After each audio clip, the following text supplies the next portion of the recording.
There are some stories that don't scare you right away. They stay quiet at first, almost normal. But later, when you're alone, they come back to you in pieces, sounds, faces, moments that suddenly feel wrong.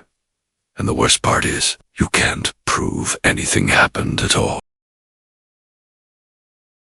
When I was 18, my family rented a house deep in the woods where the silence never felt natural. It wasn't peaceful, it felt controlled, like something was listening. The layout of the house was strange, with hallways connecting at odd angles and rooms placed where they didn't seem to belong. At the end of one narrow corridor, there was a door that connected directly to the owner's house. A man named Hugh, who smiled too much while showing us around.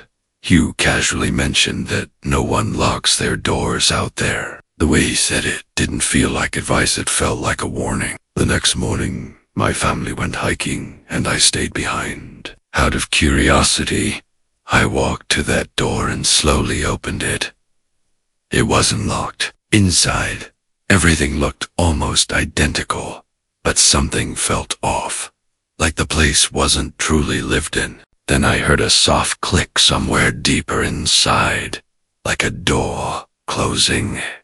Hugh wasn't supposed to be there. My body reacted instantly and I ran back, shutting the door behind me. That night, I pushed a heavy chair against the door, just in case. Hours later, a loud crash echoed through the hallway. When I checked, the chair was thrown aside, and next to it was a backpack I had never seen before. That's when I knew I wasn't alone. I hid, barely breathing, as I heard slow footsteps moving through the house come. Deliberate, not searching, just existing. When my family returned, I told them everything. Hugh showed us security footage of a tall, bald man stepping out of my room, standing still before looking directly at the camera and smiling. Did you guys see where Alejandro went? He's walking towards the trees. Why is he leaving the fire?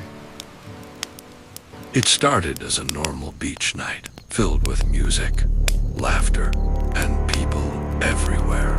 Everything felt fine until my cousin suddenly stood up and walked away without saying anything. At first we thought he was joking, but he kept going, heading straight into the dark woods behind the beach. Something about the way he moved made us follow him without questioning it. As we went deeper, the sounds around us began to disappear. The music Did you hear faded, that?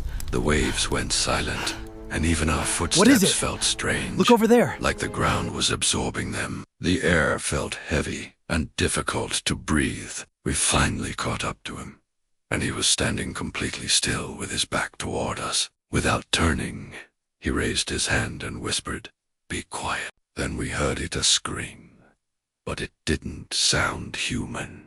It stretched unnaturally, twisting as if the sound itself was being pulled apart. It echoed in every direction, making it impossible to tell where it was coming from. Then suddenly, it stopped, leaving behind a silence so deep it felt louder than the scream itself. My cousin whispered, "It heard us," and we ran without looking back. The next day, we returned, even though we shouldn't have. We found a torn denim sleeve hanging from a branch, ripped in a way that looked like it came from the inside. Nearby was the rest of the jacket, surrounded by chaotic footprints that looked like a struggle had happened. We followed the trail of footprints deeper into the woods until suddenly they stopped with no direction or continuation. Before leaving, my cousin said something that stayed with me. There were more footsteps the night before, and some of them weren't ours. We never told anyone, but sometimes I still hear that scream, like it never really went away. If you want more real-life stories like this, subscribe to the channel, like this video, and let me know your thoughts in the comments.